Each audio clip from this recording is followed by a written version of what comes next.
We are with it. It was a system developed in the late 70s by Bill Mollison and his student David Holmgren. I understand it was David's idea, but Bill, as usual, got a great idea and ran with it. He was very, very familiar with the different modalities that go into permaculture. Basically, it deals with care of the earth, care of all sentient beings, and sharing the surplus. It's a very ethically based practice. So I don't know what else to say, but if you do have questions, I'd be happy to enter into discussion with you guys. Young man, questions? So shy. I have a question. So could you talk a little bit about some of the specific practices that you implement in your permaculture garden in tropical and semi-tropical regions, and how that might be different from temperate permaculture garden? More volume? I think generally the seasons in a tropical, in our case subtropical circumstance are a little more subtle. We deal generally with rainy season and with dry season, depending where we are on the different islands. Basically, one of the things Mollison really liked about Hawaii was that he felt you could grow anything here. Because you have, very, very tropical lowlands. You also have subarctic desert on the top of Mauna Kea. And in between that are all kinds of different niches that you can work with. What I've also seen, and I think you see it even in publications by the California rare fruit growers and more mainstream people, is that you really can, contrary to standard thought of subtropical soils, you really can build a level of fertility within these soils. There's what's known as terra preta in the Amazon, very, very deep, black soils where a number of dish products have been added, and folks will use that, indigenous people will use that to basically inoculate or seed their gardens, so come and collect some of that. And I saw that both in dryland situations in Kapuka'Ulua, where a lot of our intention, and I think it's true in biodynamics as well, whether it's Dr. Steiner or Alex Podolinsky, is that you try to add as much organic matter to the soil so that you build organic matter in the soil and the land can give back. You're not in a very exploitative type situation. You're returning to the land what you receive from the land. So you've worked on some permaculture designs in your own life. What were some of the trials and tribulations that you didn't think you'd run into?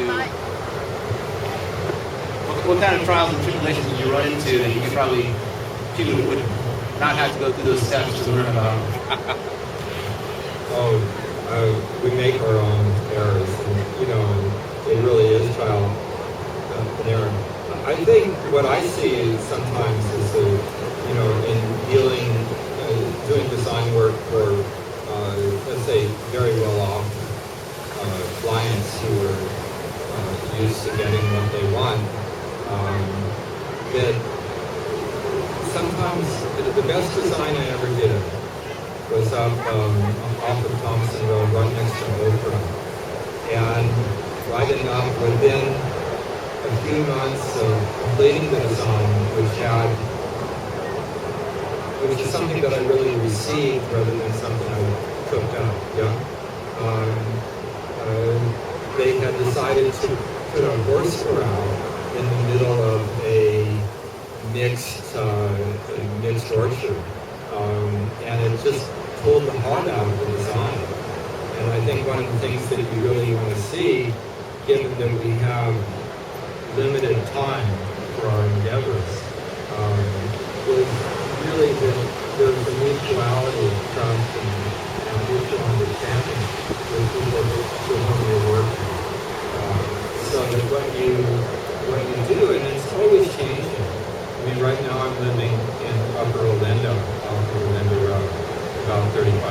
feet, working with a couple of acres. I'm welcoming grasses. I'm welcoming what we would consider weeds, which I see either as Hale in the Hawaiian tradition, medicinal plants, or perhaps in the Chinese tradition, medicinal Chinese herbs. But at different times, I'll harvest that stuff and I'll keep moving. I'm spending a lot of time. For instance, there was the Himalayan blackberry had very well established there. I'm back really to basics. Where I spend a lot of time with the shovel. And I'm just turning the soil so the soil can breathe, and I can find the little itty bitty persistent roots of the Himalayan blackberry, which are very tenacious. But at the same time, all of this is helping with aeration of the soil. And you really, when you're using observation, Papa Henry, my teacher in Hawaiian medicine, Henry White, you've asked him a bunch of questions, and in a very European style, oh, I need an answer to this. And ultimately he would just say, use your discernment. And I think that part of this process is a process of receiving. It's not simply that you know so much and that you've decided that you'll impose a design upon a landscape, but that you're also receiving all the time, like a love relation.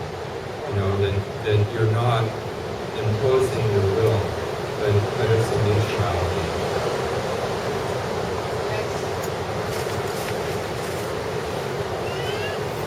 If anyone has any questions about permaculture, feel free to come join up here in the gazebo.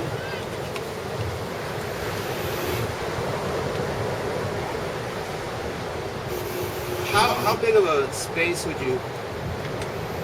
How big of a space would you need to start something actualizing? For a community, if you just had a garden,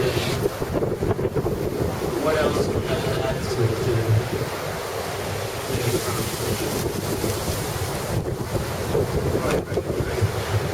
I think a lot of the phrase in Hawaiian is Ohana, that you bring your love, you bring who you are.